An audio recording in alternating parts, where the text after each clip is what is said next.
Hey there besties. Welcome back to our channel. Today, we're continuing our recap of the manhwa, Depths of Malice. If you're new to this series, check the description below for links to previous episodes. Lastly, don't forget to hit that like button and subscribe if you enjoy the video. It really helps our channel grow. Thanks for tuning in. Let's get started. Rita sat in her parlor, the atmosphere markedly different. John, her trusted confidant, entered, bowing respectfully. "Everything has been taken care of, miss," he said. "That was quick," Rita replied, gesturing for him to sit. "Tell me everything."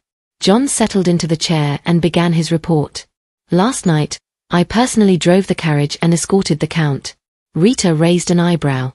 "But my father has his own coachman." John hesitated. "I may have slipped something into his supper. It was unorthodox, but necessary." A faint smile touched Rita's lips. "You did well. But who was my father meeting so late at night?" "I recognized the man. He was in the carriage that blocked the road ahead of us the day you testified in court," he said. "Marquis Proudcarter," Rita explained, looking stunned. She sat upright, her expression tense. "Did you hear what they discussed?" John nodded. "They spoke for about an hour. It seems the Marquis is exporting goods to Richard, and the Count is assisting." "The gunpowder," Rita thought, looking stunned. To think that while the Count was in Tatum he was actually helping the Marquis smuggle the gunpowder. She thought they mentioned a ledger. "He asked the Count to keep it safe," John said. "A ledger?" Rita's brows furrowed. "What did my father say about it?" "He claimed he hid it somewhere only the head of the family could access," John revealed. Rita's smile returned, but her mind raced. "Good work, John," she said, dismissing him with a nod. "One more thing, miss," he added. "The Count was coughing incessantly last night. He may have caught something in Tatum." Rita's expression shifted. "Really? I'll visit him to check on his health. You may go now." As John left, a sly smile crept onto her face.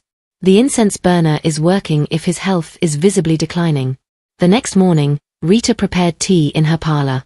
Adding a small vial of antidote to the kettle, she thought, now that the poison has done its work, it's time to administer the cure. A knock at the door interrupted her. Her mother entered, smiling warmly. "Good morning, my dear," her mother greeted. "Good morning, mother. Did you sleep well?" Rita asked, pouring a cup of tea. "I didn't sleep much," her mother admitted. "I had a terrible dream and woke with a headache." Rita handed her the cup. "This peppermint tea should help." Her mother sipped it gratefully. "Just what I needed. Thank you, dear." Rita's gaze lingered on her mother, her expression calm but calculating. The interplay of care and strategy glinted briefly in her piercing eyes. There was a brief silence in the room as Rita observed her mother, noting the subtle tension in her demeanor. Concerned, she spoke up. "Mother, is something else worrying you?" "You look troubled," Rita asked gently. Her mother regarded her for a moment before setting her teacup down on its saucer. "Your father is having a difficult time this winter," she began. "2 weeks ago, he caught the flu, and he hasn't improved." Rita's brows furrowed. "Father? Have you called a physician?" she asked, her voice tinged with worry. Her mother sighed deeply. "I'm sure they have," she said, unaware of Rita's inner thoughts. "The quack physician I planted must be doing his part well," Rita mused silently, keeping her face neutral. "Now that your father is older, he doesn't recover as quickly as he used to. This year's flu has been especially severe. Take extra care of your health, Ver," her mother added with a sigh. Before Rita could respond, her mother's expression softened, and a playful glint appeared in her eyes. "By the way, who's the lucky young man? How about letting your dear mother in on your little secret?" Rita stiffened slightly, her cheeks flushing. "Pardon? I'm not sure what you mean," she replied, her tone tense. Her mother chuckled. "Jana told me everything. She mentioned that during my absence, suitors have been lining up to propose to you. Even Prince Van Brandt paid a visit to the estate to meet with you." Rita's mind flashed back to her last encounter with Prince Van, his flushed face as they strolled through the manor gardens, her hand brushing against his cheek. Her mother leaned forward slightly, curiosity dancing in her eyes. "That man has never shown interest in any lady before," she continued. "Oh, mother, it's nothing like that," Rita replied hastily, her face growing warmer as she lowered her gaze. Her mother laughed softly, clearly unconvinced. I also heard you've been visiting the Shade estate quite often lately. At first, I thought you were going to see Julia, but it seems there's someone else drawing you there. Rita looked away, feeling cornered. Blaine Shade is a fine suitor, her mother added with a knowing smile. Please, mother, Rita said shyly. He simply treats me as his younger sister's friend. Her mother laughed again, the sound light and teasing. If you must choose between the two, I'd say Blaine is the better choice. Marrying Prince Van would make you a royal, yes, but the path ahead would be arduous. Rita's gaze remained downcast as her mother's words lingered in the air, their implications weighing heavily on her. Rita maintained a composed expression, carefully weighing her mother's words.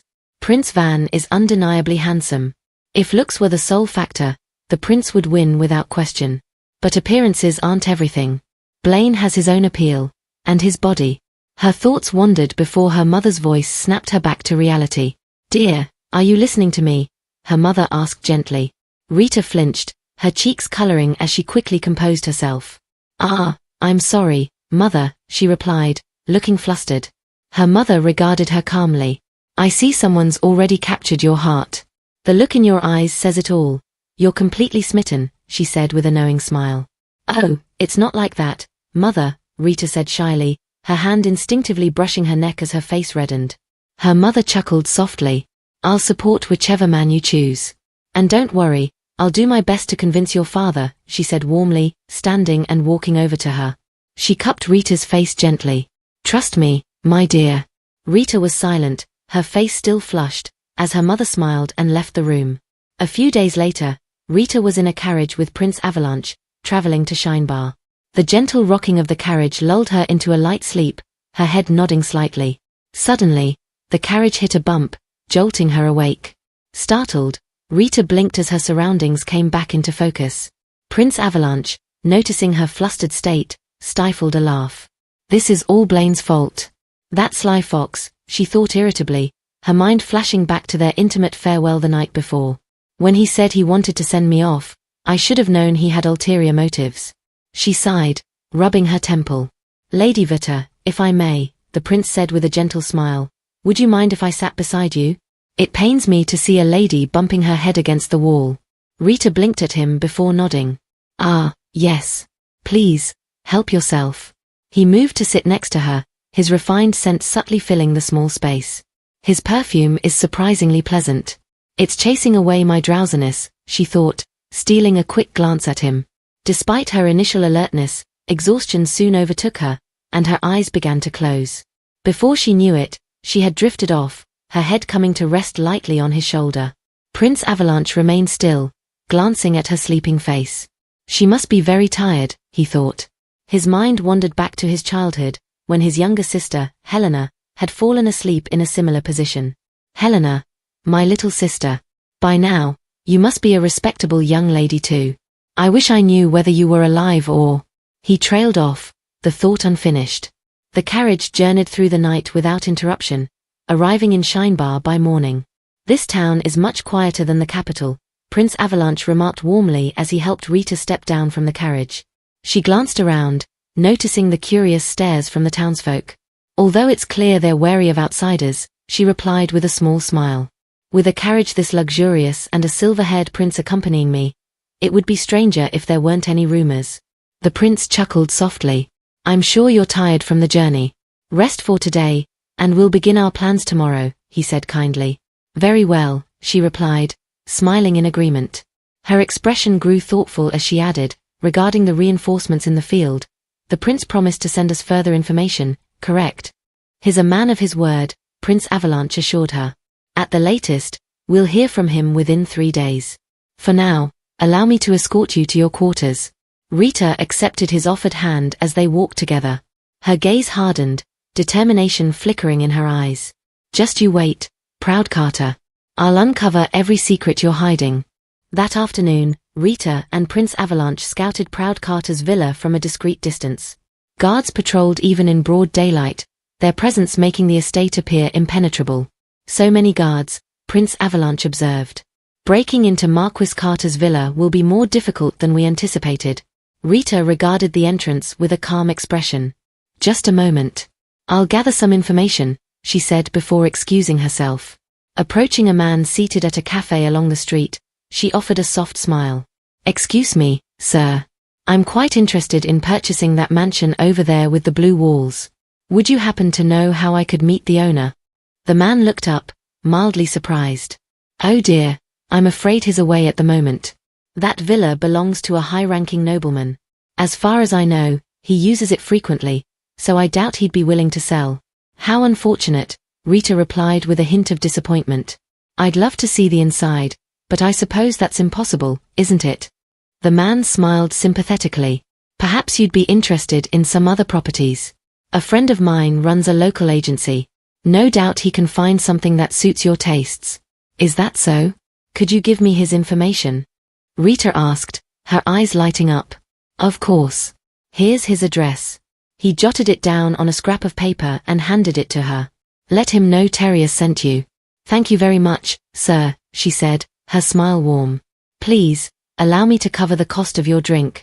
Rita returned to Prince Avalanche, holding the note with a triumphant smile. "You're quite adept at investigating," he remarked cheerfully. "Have you done this sort of thing before?" "There's very little I can't do, Your Highness," she replied with a sly smile. A few days later, they arrived at the agency Terrius had recommended. "Hello, welcome," the agent greeted them as they stepped inside. "Good day," Rita said softly. "We're a couple looking for a villa to use as a vacation home." "A villa, you say? What fortunate timing, I have just the right options," the agent replied, gesturing for them to sit. He spread out a building plan on the table before them. Rita examined it with interest but kept her expression neutral.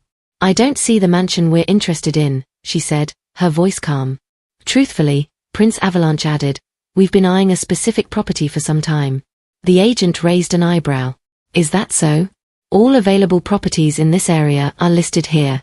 If the one you're after isn't included, it's not for sale." "Terrius told us that if we came here, we'd learn more about the property," Rita said with a sigh, feigning disappointment. "I suppose he was mistaken." "Terrius sent you?"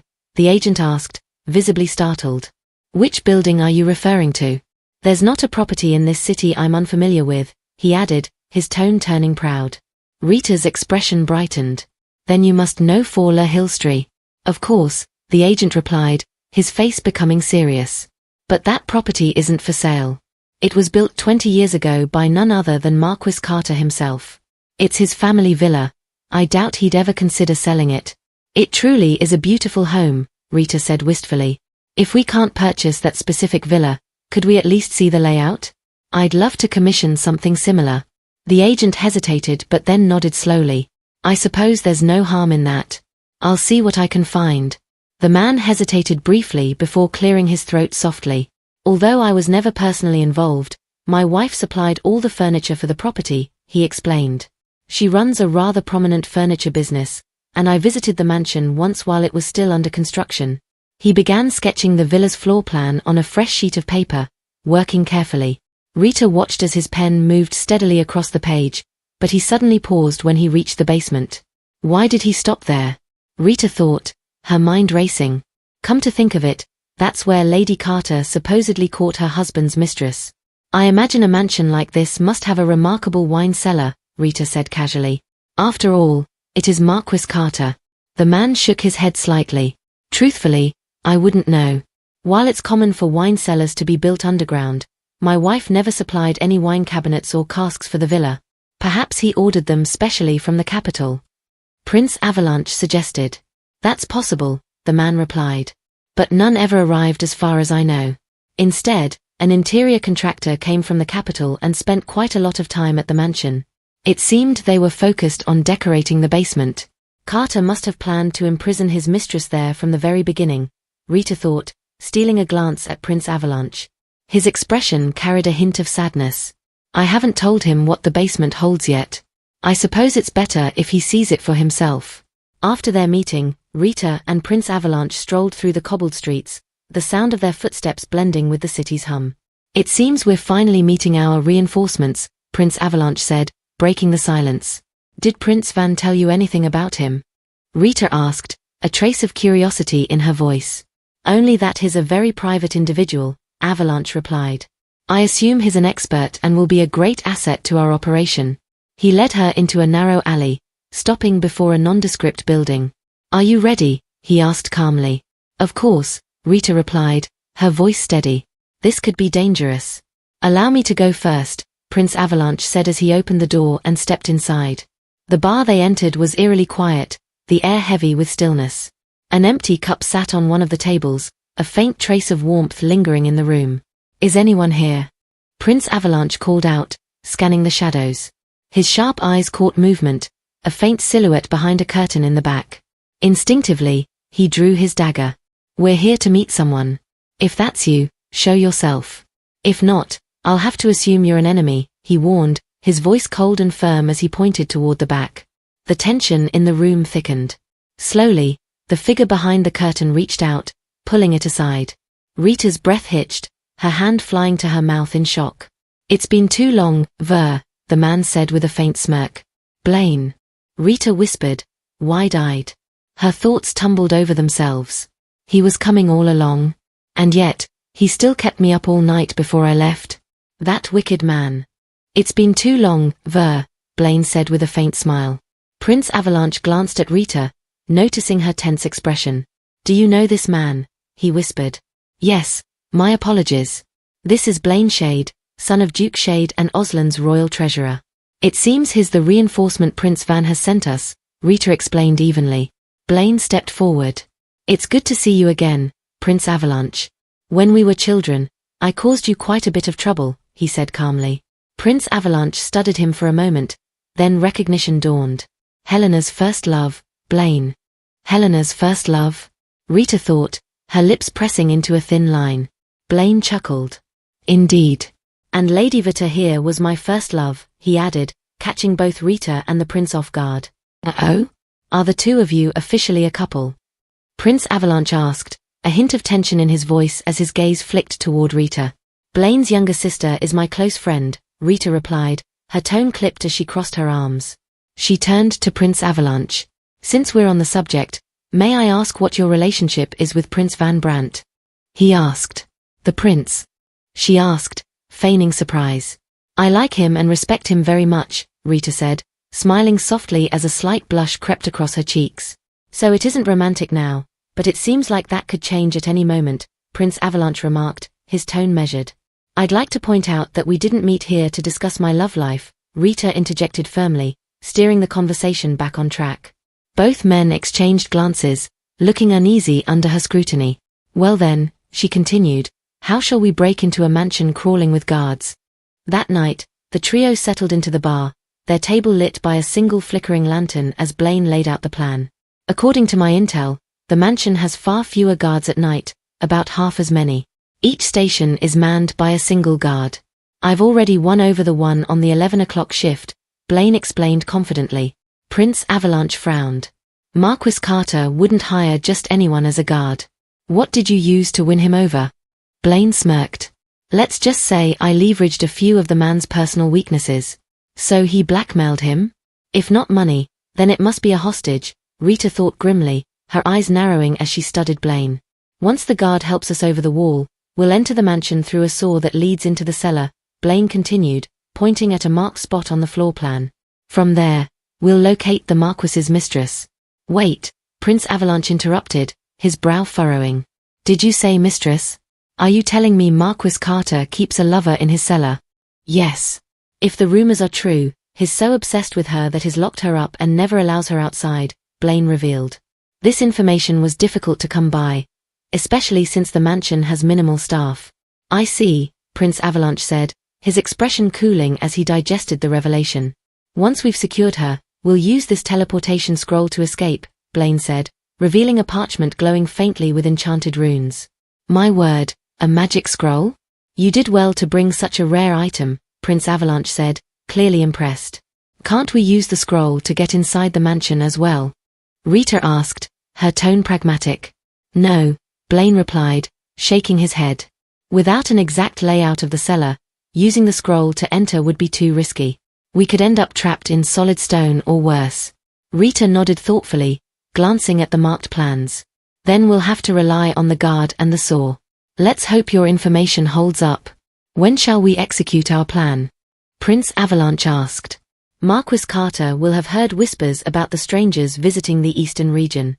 I believe tomorrow, before daybreak, is best, Blaine replied, concluding their planning. The following night, the trio donned their disguises. Rita's attire drew immediate reactions from both men, who appeared momentarily flustered. My goodness, Ver. You really brought everything, Blaine remarked, raising an eyebrow at her elaborate outfit. I'm impressed, Lady Verta. Clearly, you're the well-prepared type, Prince Avalanche added with a soft chuckle. Was this overkill? Still, they didn't have to laugh, Rita thought, her cheeks flushing as she glanced at them. Straightening her posture, she said, Shall we? It's time to rescue the lady trapped in the cellar. The trio approached the villa, taking cover behind a corner where they could observe the entrance. There are indeed fewer guards at night, Blaine murmured. If we go to the meeting point and hear a whistle from inside, it's a warning that our double agent has betrayed us. If that happens, we retreat immediately, Prince Avalanche said, repeating Blaine's earlier instructions. Did you recruit another guard, Blaine? Rita asked. Yes. Relying on only one would be too risky, Blaine replied. Just then, the guards near the front began moving, signaling the shift rotation. Now, Blaine whispered. They moved quickly to the fence, crouching low to stay out of sight. I'll share the code phrase, Blaine said quietly, his expression serious. He looked up at the darkened villa and called softly, Proud Carter is a dirty bastard. How childish, Rita thought, exchanging a perplexed glance with Prince Avalanche. Moments later, a rope ladder was thrown over the fence. I will go first. As a Prince of Richard, even Proud Carter wouldn't dare harm me, Prince Avalanche said confidently, scaling the ladder with ease. It's safe, he called back from the other side. I'll go next. Do you mind helping me up? Rita asked Blaine. Of course, he replied, offering his hands. Don't worry, I'll catch you if you fall. Rita climbed carefully, her grip tight on the ladder. As she reached the top, she hesitated, her footing unsteady. I've got you, Prince Avalanche assured her, standing ready below. She slipped, but he caught her with ease, their gazes locking momentarily as both flushed in the moonlight. The tender moment was interrupted by a loud noise. No, their insider exclaimed from the shadows. All three turned to see guards approaching rapidly. You must hide. Quickly, the insider hissed, gesturing frantically.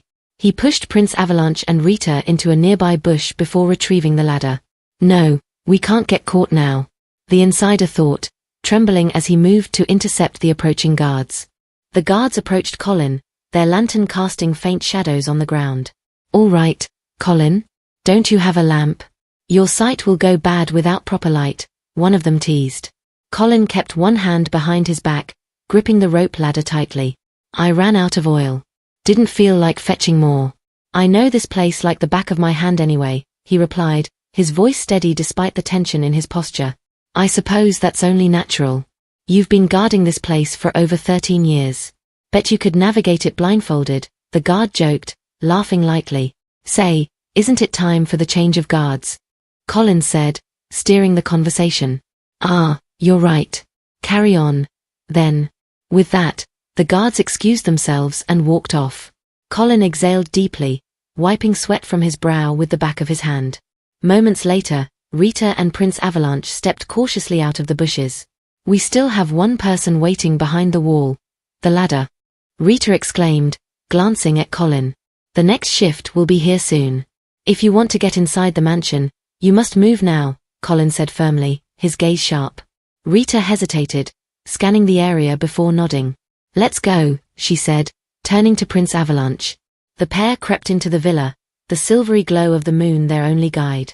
Where is this sore entrance? Rita wondered, her frustration mounting. I need to stay calm.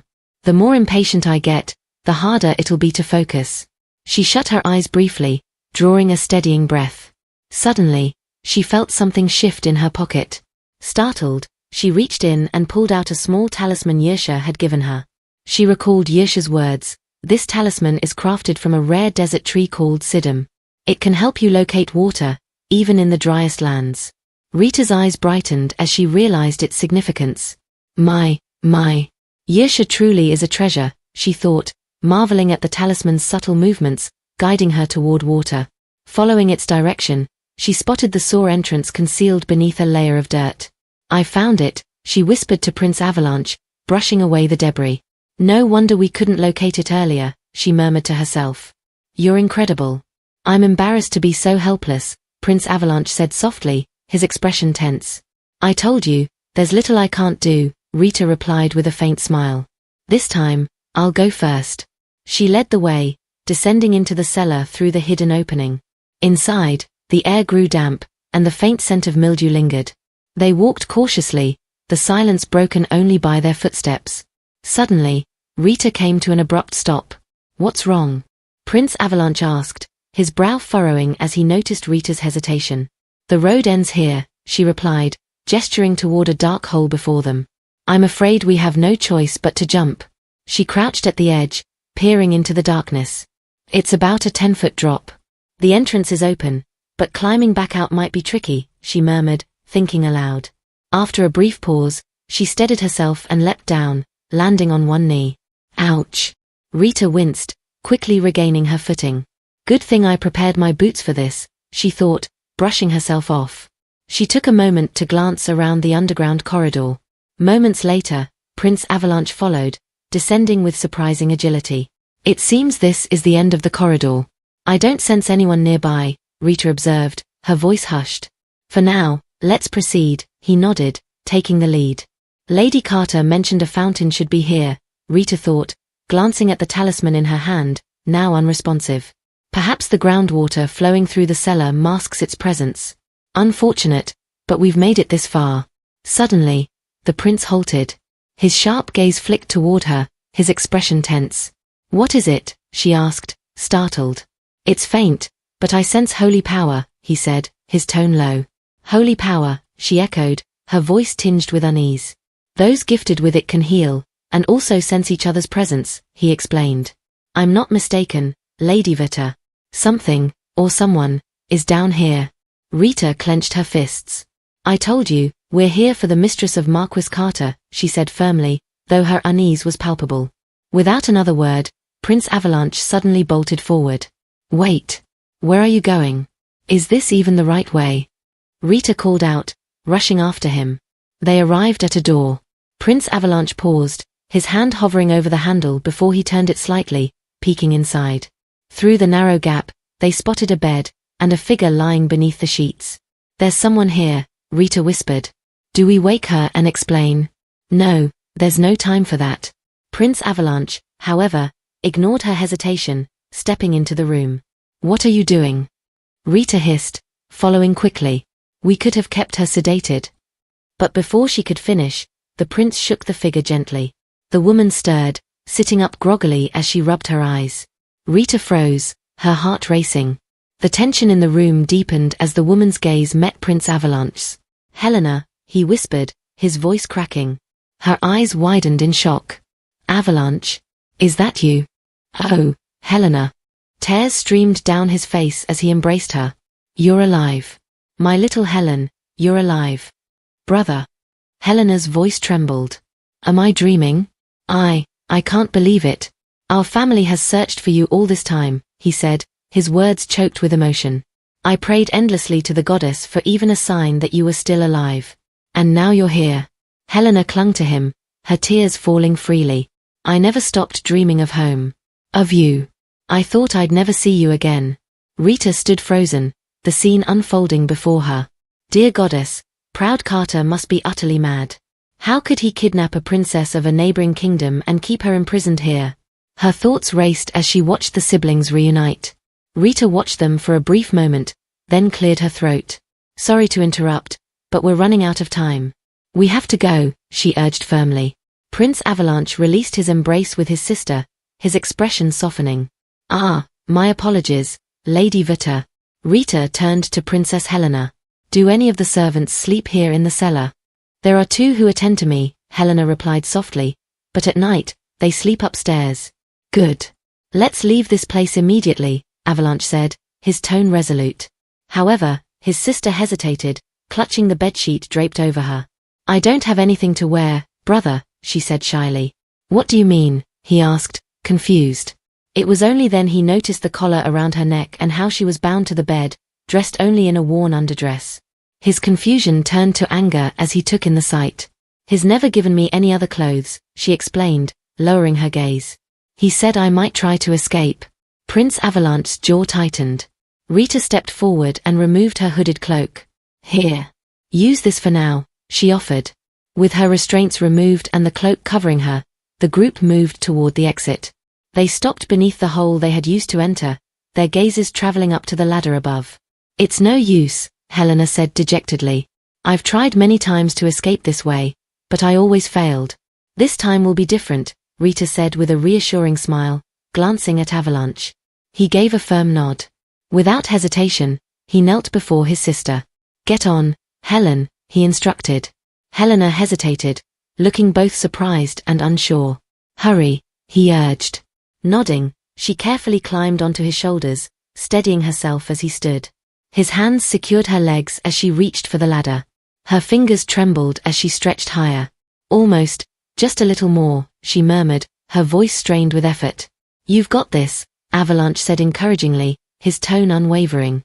Helena pushed herself further, her determination growing as she inched closer to freedom. After several attempts, Helena finally grabbed hold of the ladder. I've got it, she exclaimed, her voice brimming with excitement as she quickly climbed up. Prince Avalanche glanced at Rita. I beg your pardon in advance, Lady Verta. Please, get on my shoulders, he said, kneeling again. Rita nodded without hesitation, climbing onto his shoulders as he steadied her. Once she reached the ladder, she followed Helena. However, midway up, the princess paused and turned back. But how will my brother get up? She asked, worry etched on her face. It's fine, Helen, Avalanche assured her calmly. What are you saying? I refuse to leave you behind. Helena protested, her voice rising in distress. If you stay here, he'll hurt you. Tears welled up in her eyes as she gripped the ladder tightly. Rita remained quiet for a moment, then gripped the ladder firmly and stretched one leg downward. Prince Avalanche, grab onto my leg, she instructed. He hesitated, looking uncertain. She can't possibly support my weight, he thought. If it's too much, I'll shout, Rita said, her voice steady but tense. We must at least try, don't you think? Avalanche took a deep breath. If the pain becomes unbearable, let me know, he said, before leaping to grab her leg. The strain was evident, but Rita clenched her jaw and kept silent, gripping the ladder with all her strength. Hold on just a little longer, my lady, Avalanche said as he climbed, his weight adding immense pressure. Rita winced but managed to keep steady until he reached the ladder and began climbing. It hurts like hell, Rita thought, her knee throbbing. He'll probably heal it once we're above ground, she reassured herself. But as Avalanche climbed past her, Rita's legs suddenly gave way, dislocating with a sharp snap. Pain shot through her, but she pushed forward. I just need to make it above ground. No matter what. She thought fiercely, even as Blaine's smile inexplicably flashed through her mind. Damn it, why am I thinking about Blaine now? Her cheeks flushed despite the agony. Once they reached the surface, they hurriedly left the cellar. Rita limped heavily, leaning on Prince Avalanche for support. Show me your injury.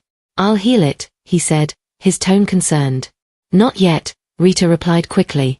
The light will alert the guards. We need to hide and plan our escape over the wall first. Just then, the sound of fast approaching footsteps caught their attention. The trio froze as the shadow of a guard came into view. Prince Avalanche immediately drew his dagger, preparing for a confrontation. Damn it, Rita muttered under her breath. But then, a familiar voice called out. I've been looking for you. Rita's eyes widened in surprise. You? She exclaimed as Colin emerged, panting from his sprint. What are you still doing here? I thought you'd have left after the guard rotation, she said, her tone easing. I lied and said I forgot my purse, Colin replied, catching his breath. The gentleman waiting outside said it was crucial you received this scroll. He handed her a magical scroll, which Rita recognized immediately as Blaine's. Both Rita and Avalanche let out a sigh of relief. Thank you. Your help won't go unrewarded, she said, tearing the scroll.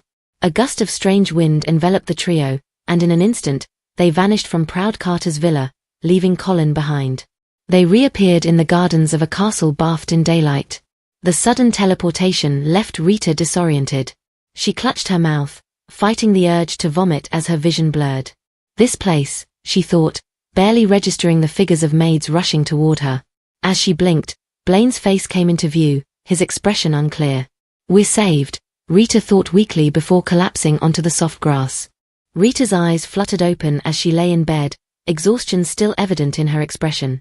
She turned her head and saw Blaine sitting beside her, holding her hand. "Where am I?" she murmured, her voice soft and raspy. Blaine's gaze snapped to hers, his face immediately flushing. "You're at the Shade Estate," he replied, gently helping her sit up. "Do you feel all right, Verta?" Rita's eyes moved to her foot, now free of pain. Prince Avalanche must have healed me, she thought, flexing it slightly. "Yes, I feel fine," she said with a small nod. "When I heard you collapsed, I was so frightened," Blaine admitted, his voice quiet but earnest. "Why? You know what kind of person I am." "It's not like I'm a child," she replied, her tone light but firm. He fell silent for a moment, his expression shifting. "When I came back and saw you hadn't woken up, it felt like my heart stopped. I thought I might lose you," he said, his voice trembling as he bowed his head. Rita's gaze softened. "Blaine, come here," she said gently. As he leaned closer, she wrapped her arms around him. "I'm all right now. I'm not going anywhere," she assured him. Guiding his hand to her chest, she added, "See? I'm right here, and my heart is still beating." Blaine's face turned crimson as he felt the steady rhythm beneath his palm. Their eyes locked, and slowly, they drew closer until their lips met in a tender kiss. When they pulled apart, Blaine spoke, his voice steady but filled with emotion. "Verta, I want to be with you for the rest of my life. Marry me." Rita stared at him, her eyes glistening. Instead of replying immediately, she took his hand and kissed it softly.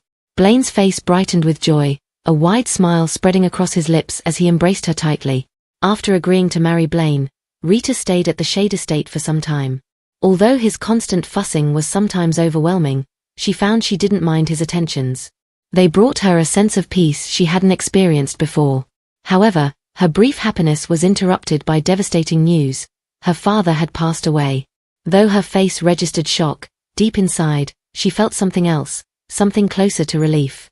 A few days later, at the Alberhart estate, the air was heavy with mourning as the Marquis was laid to rest. Rita stood among the guests, accepting their condolences with a somber expression. "Thank you for coming," she said to each visitor, her voice steady despite the tears glistening in her eyes. "Your father must have been proud to have such a graceful daughter." "I'm so sorry for your loss," they told her. Rita's gaze darkened briefly, the weight of her emotions hidden beneath a veil of practiced grief. Rita watched as a familiar figure entered the castle. It was Prince Van Brandt. She approached him with a calm demeanor. "Allow me to offer my condolences, Lady Verta," he said, bowing respectfully, his expression somber. "Thank you for coming, Your Highness."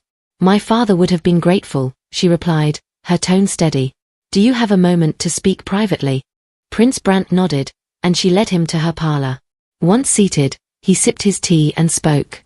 "We've confirmed the allegations against Marquis Carter regarding the abduction of Princess Helena of Richord.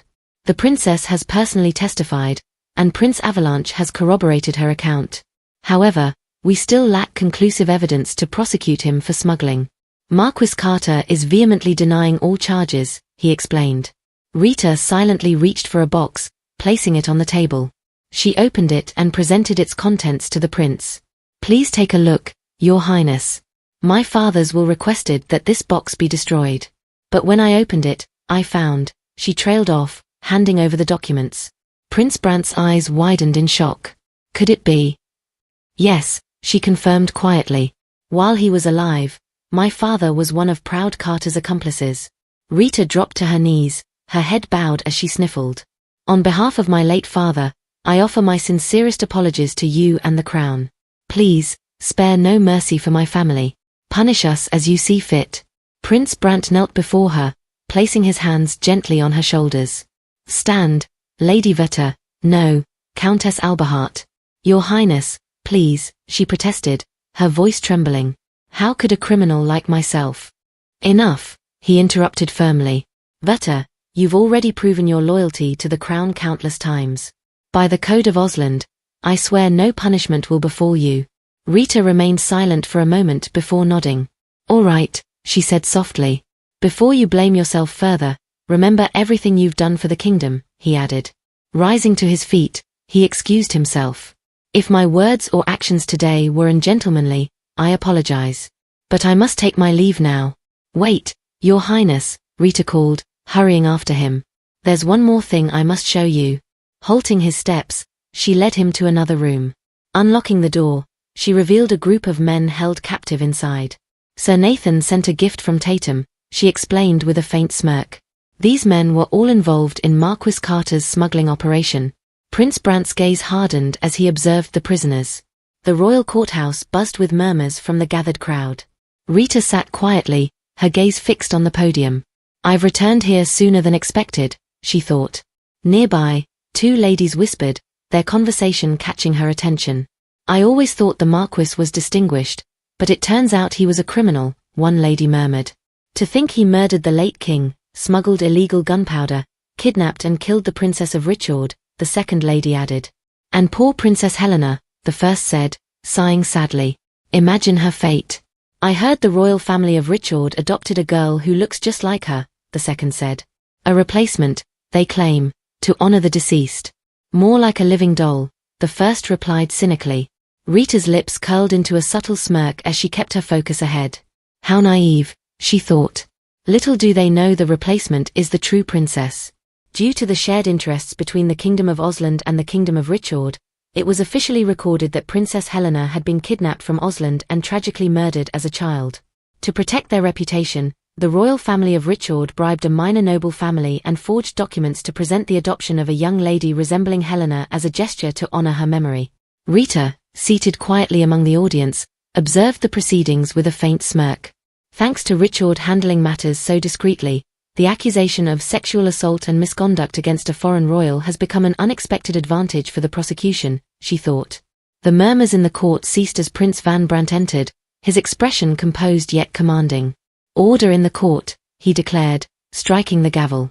The trial of Marquis Proud Carter will now commence.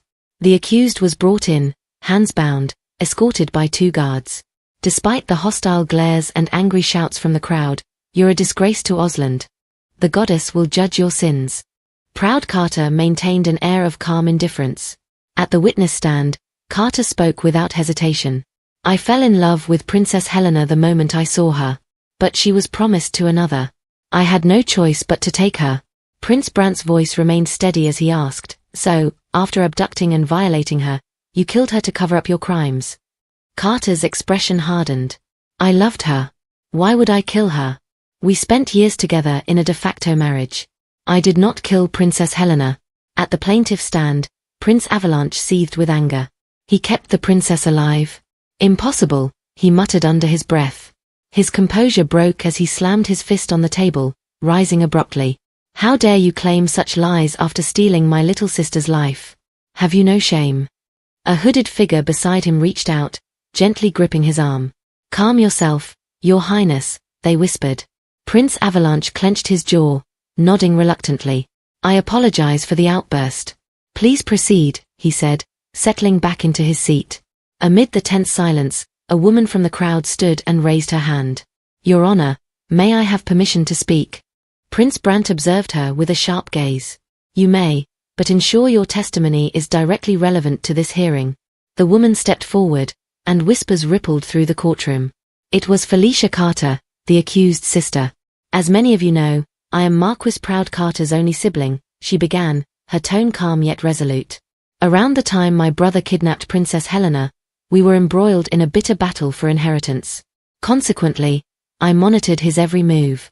The courtroom leaned in as she continued. It was the year 927, on the 9th day of the month of Cyclamen. My spies reported seeing a man at Proud's eastern villa carrying a sack to the riverbank. He tied stones to it and sank it to the riverbed, she stated, her voice unwavering. Gasps and murmurs erupted in the courtroom as her words settled over the assembly. She caught a sidelong glance of Rita, who was smirking at her. The memory of their conversation during her father's funeral resurfaced in her mind. Once this is over, you'll be able to bequeath the Carter and Amber titles to each of your daughters. You'll finally own the Carter name, just like you've always wanted, Rita had said with a satisfied smile. The thought had drawn a matching smirk from her. Prince Brant, seated on the judge's podium, observed Felicia Carter return to her seat. His expression remained neutral, but his thoughts churned. I know Felicia's testimony is false, but I have no choice. I must uphold the promise made to the kingdom of Richard, he thought grimly. Directing his attention to the defendant, he spoke. Defendant, do you admit to the crimes of kidnapping, rape, and murder of Princess Helena, as well as disposing of her body? Proud Carter's face darkened, his silence weighing heavily in the room. Meanwhile, Rita watched intently, her smirk unwavering. The Richard handmaidens who saw Helena have been dealt with. As long as no one else knows of her existence, you're finished, she thought confidently. Answer the question, defendant, Prince Brant pressed, his tone firm. Do you admit to poisoning the late King Charlotte I with the narcotic herb Parbibi somniferum and inducing fatal shock through withdrawal symptoms? Proud Carter's composure cracked. No. I would never harm the late king. I wasn't even aware such an herb existed, he shouted, his voice tinged with desperation. A hooded figure seated beside Prince Avalanche raised his hand. Witness, state your name and identity before making your statement, Prince Brant ordered. The figure rose, unveiling his hood to gasps from the audience. It's Marquis Carter's right-hand man, someone murmured. I, Nathan Hector, swear to tell the truth, the whole truth, and nothing but the truth on pain of punishment for perjury, he declared, raising his hand. His words sent a chill down Proud Carter's spine. Nathan's testimony unraveled everything. The murder of the late king, the abduction and abuse of Princess Helena, the illegal supply of gunpowder to Richard's rebels, all of it laid bare. At last, Prince Brant struck the gavel. In light of the evidence and testimonies presented, the court finds the defendant guilty of all charges. As a nobleman of high rank, your privileges shall not protect you. 3 days from now, Marquis Proud Carter will face public execution by beheading. The room buzzed with tension as the verdict settled. Proud Carter's head hung low, his expression one of stunned disbelief. Across the courtroom, Rita smirked in quiet satisfaction. 2 days later, Rita visited Proud Carter in his cell. Are you happy now? He asked, a faint smile playing on his lips despite his dire situation. Yes, Rita replied simply, folding her hands in front of her. You played the fool well, pretending to be a naive girl to deceive me. How clever, he remarked, his tone laced with bitter amusement. Thanks for the compliment, she scoffed. You must have had Prince Brant's permission to be here. Tell me, when did you and he join forces against me? I don't recall ever crossing the Alberharts, he said, his curiosity evident. Rita's smirk deepened. It's a long story. But how about this? I have a question for you. If you answer it, I'll tell you why I did all of this. Fine. What do you want to know? Do you remember the Wicker family? Specifically, the widow Lucia and her 16-year-old daughter? You framed Lucia for an affair with a servant to win your inheritance battle, she asked, her tone calm but probing. I remember, he replied, his demeanor cool. Why do you ask? I'm curious. There must have been many ways for you to secure your inheritance. Why did you choose to destroy the Wicker family? Proud Carter leaned back, a smirk mirroring hers. What an interesting question, but not a difficult one to answer. I'm actually quite delighted you asked, he said, his tone carrying a twisted sense of satisfaction. Proud Carter knelt in his cell, tapping a finger on a small puddle of spilled water on the floor. Look, this is the Carter's land, he said, tracing an odd shape with the water. Then, pointing to another section nearby, he continued, and this was Baron Wicker's. Rita folded her arms, watching him closely. Of course, he'd know the lay of his land. But why does he remember my family's? That was over 10 years ago. Why? She thought, her expression unreadable. Now, let's combine the two, Proud Carter said, wiping the shapes together with his hands. Rita's gaze sharpened as he carefully drew a new shape in the water. The result made her flinch. Impossible, she whispered, her voice tight with disbelief. Yes, he said with a smile. When you merge them, you get this. He leaned back, revealing the unmistakable outline of a crown. Everything he did, every scheme and every sacrifice, was simply to create a perfect crown shape? Is he mocking me? Rita wondered, her face betraying a flicker of stunned realization. What reason would I have to lie? Proud Carter said cheerfully. In a few hours, I'll be a dead man. Let me boast one last time. Rita's eyes darkened, her mind reeling. My mother killed herself, and I was forced to endure years as a bar wench, for this? Proud Carter's expression shifted, his gaze sharpening as he looked up at her. Now, your turn, miss. Why did you do this to me? Was it for revenge? Rita smiled faintly, though her voice carried a sharp edge. Nothing so frivolous as revenge.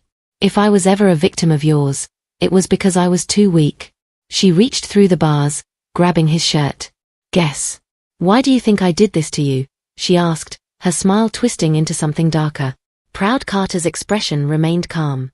Then you must have wanted my power and status. Am I correct?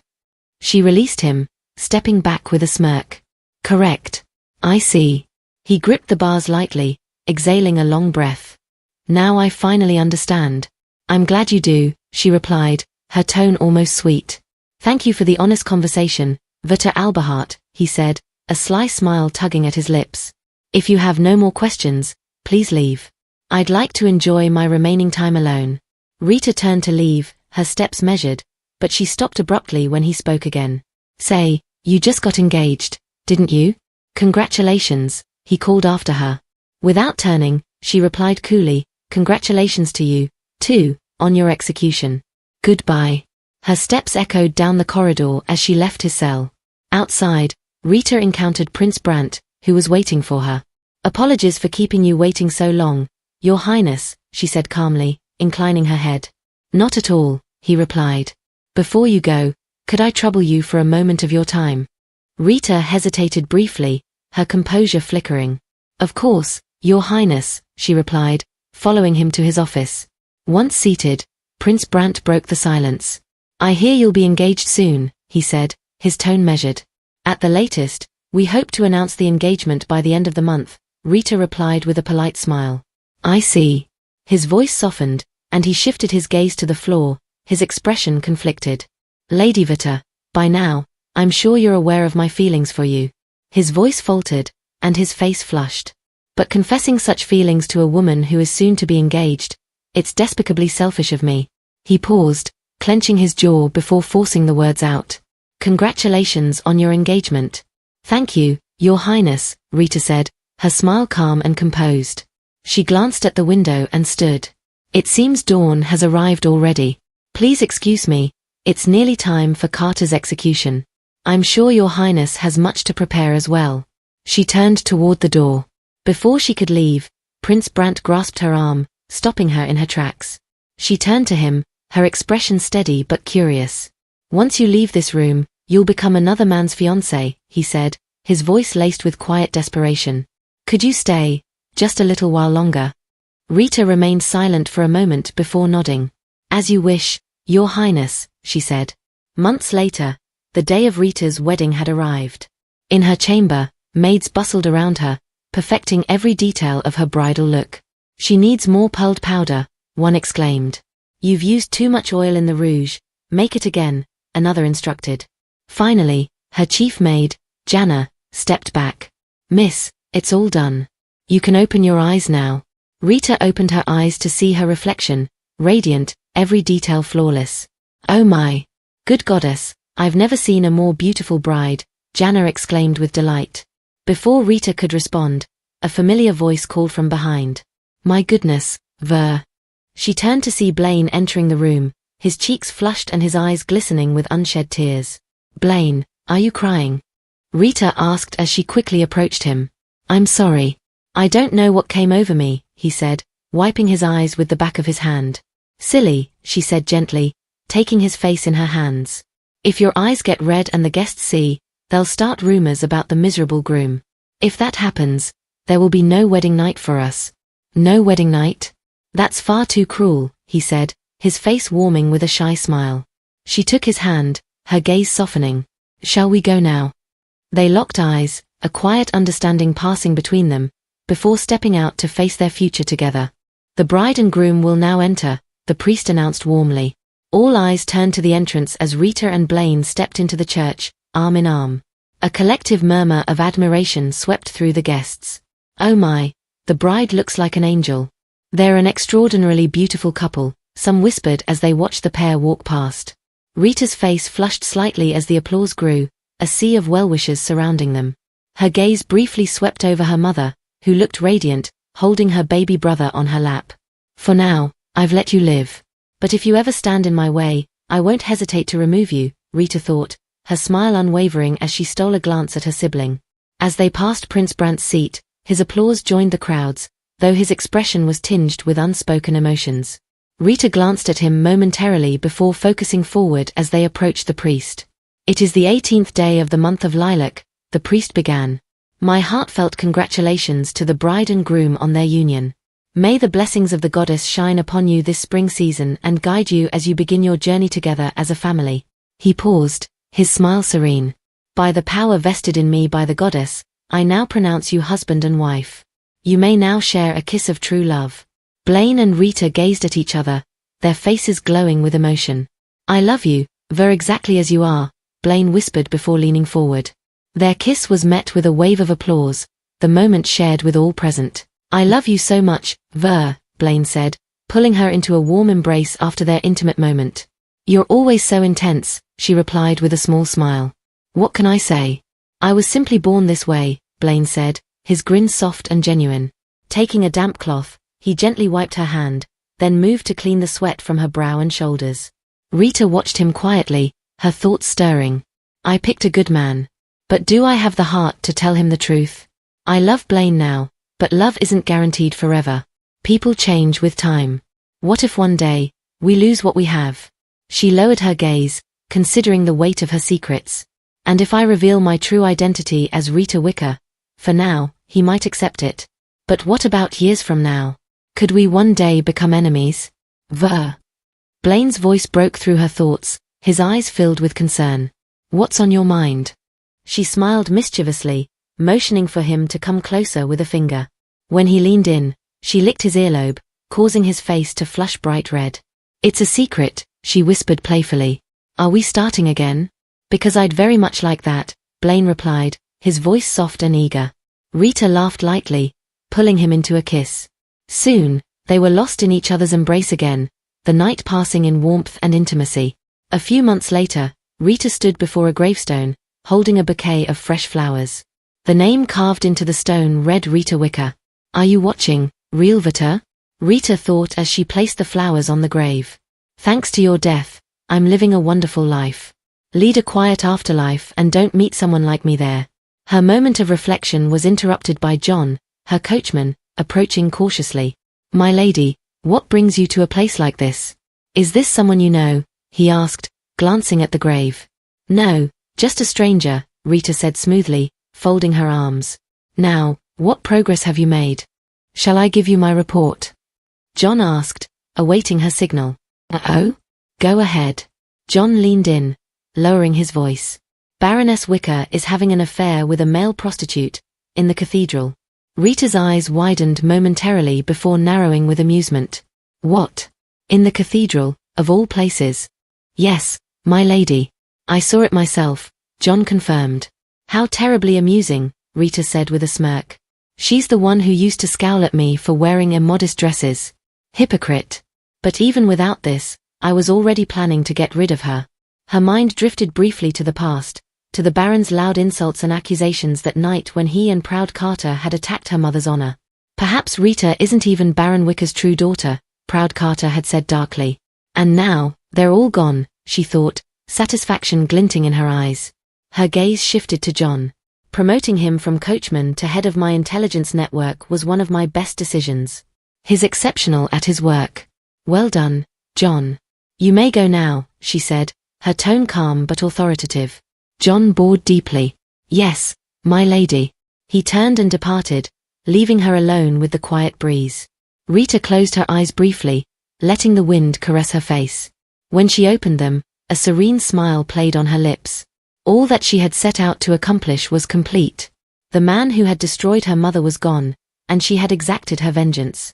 Standing tall, she turned away from the grave, her expression radiating pride as she moved forward into the life she had claimed for herself. Thank you for joining us on this incredible adventure.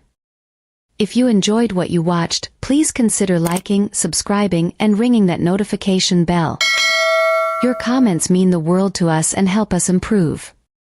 The next episode promises even more excitement and unexpected twists, so stay tuned as we embark on this thrilling journey together. Keep the anticipation alive, and we'll catch you in the next episode.